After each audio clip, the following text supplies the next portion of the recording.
Now we have started with the third book, Analysis of Financial Statements. T.S.. Grewal sir की book है analysis of financial statements का chapter number 1, financial statements of a company. ठीक है बेटा. Now this is a first video of the third book. What do you mean by the financial statements? बेटा देखिए, हम accounting करते हैं. अकाउंटिंग करने का पर्पस क्या है? हम अकाउंटिंग क्यों करते हैं?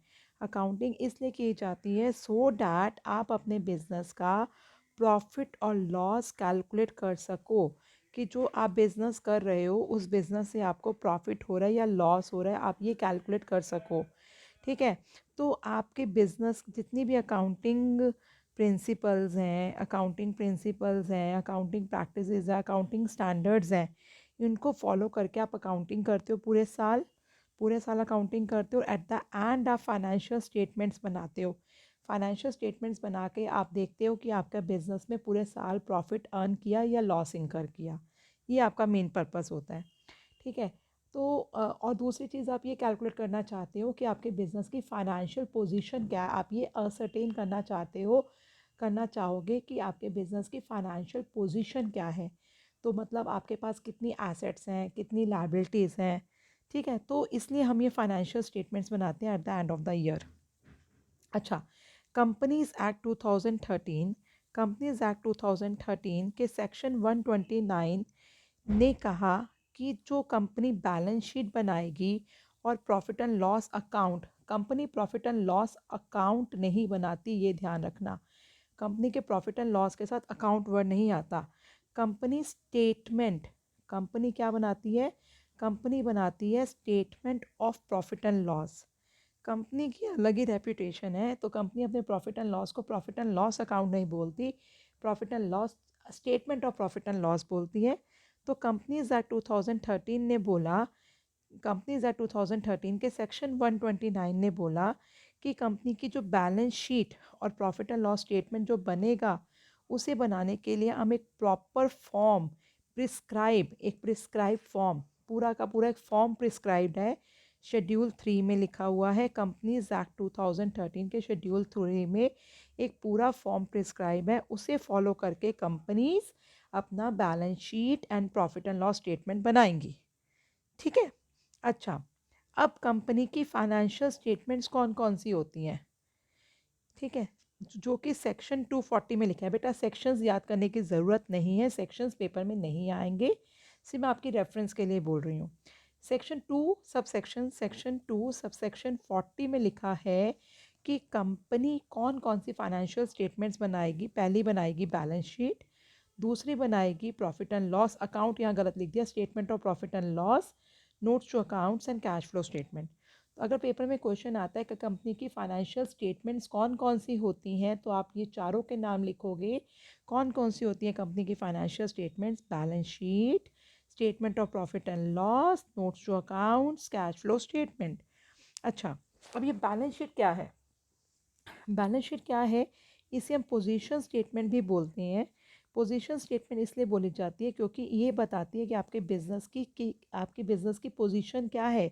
आपके पास कितनी एसेट्स हैं, कितनी लायबिलिटीज़ हैं, कितनी इक्विटी है. इक्विटी मतलब कितनी कैपिटल है.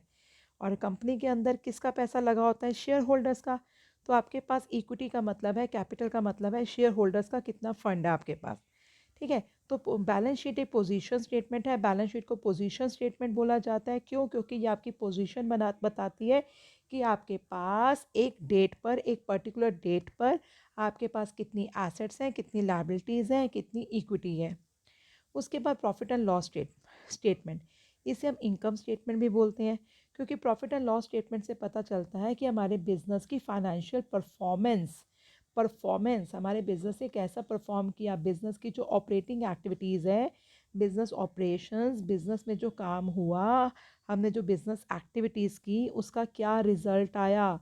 हमने प्रॉफिट कमाया, रिजल्ट क्या आया हमारे बिजनेस की एक्टिविटीज़ का, हमारी ऑपरेटिंग एक्टिविटीज़ का. हमने प्रॉफिट कमाया या लॉस इंकर किया. ठीक है. तो प्रॉफिट एंड लॉस स्टेटमेंट इसलिए बनाई जाती है. अब नोट्स टू अकाउंट्स क्या है? नोट्स टू अकाउंट्स का मतलब होता है वर्किंग नोट. मतलब हम जितनी भी कैलकुलेशंस हैं, लेके बेटा जैसे समझिए आपके पास कितनी सारी फिक्स्ड एसेट्स होती हैं, मशीन, बिल्डिंग, प्लांट. अब ये सारी की सारी कैलकुलेशंस आप नोट्स टू अकाउंट्स में करोगे, जो उसका फाइनल आंसर होगा वो फाइनल आंसर आप उठा के बैलेंस शीट में लिख दोगे। आपके पास कितने डिफरेंट डिफरेंट तरीके के रिजर्व्स होते हैं, वो सारी कैलकुलेशंस आप अपनी नोट्स टू अकाउंट्स में करोगे और उसका final answer final answer balance sheet में लिख दोगे।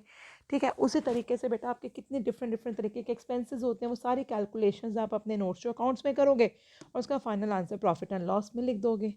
ठीक है, तो नोट्स टू अकाउंट्स का मतलब है कि हम सारी कैलकुलेशंस नोट्स टू अकाउंट्स में करते हैं और उसका जो फाइनल आंसर होता है वो फाइनल आंसर हम कहाँ लिख देते हैं बेटा, वो फाइनल आंसर्स हम अपने प्रॉफिट एंड लॉस स्टेटमेंट या बैलेंस शीट में लिख देते हैं। Fourth financial fourth financial statement कौन सी है, हमारी कैश फ्लो स्टेटमेंट। ये कैश फ्लो स्टेटमेंट का तो आप टर्म 2 में पूरा डिटेल में चैप्टर पढ़ोगे। कैश फ्लो स्टेटमेंट बताती है कि हमारे बिजनेस में एक साल में एक्चुअली में कितना कैश आया, कितना कैश गया, इस ठीक है, कितना कैश इनफ्लो हुआ, कितना कैश आउटफ्लो हुआ। तो हमारी 4 फाइनेंशियल स्टेटमेंट्स हैं according to section 2 sub section 40 of the Companies Act 2013। कौन कौन सी हैं, balance sheet, statement of profit and loss, notes to accounts, cash flow statement. ठीक है, अब इसके बाद ये जो बेटा करेक्टरिस्टिक्स हैं फाइनेंशियल स्टेटमेंट्स के, बैलेंस शीट के, ये सब आपके सिलेबस में नहीं है, ये आपकी क्लास 11 का कंटेंट है। नेक्स्ट वीडियो में मैं आपको बताऊंगी कि कंपनी की बैलेंस शीट का फॉर्मेट क्या होता है, कंपनी की बैलेंस शीट किस तरीके से बनाई जाती है। ठीक है, सेकंड वीडियो में हम डिस्कस करेंगे कंपनी की बैलेंस शीट किस तरीके से बनाई जाती है।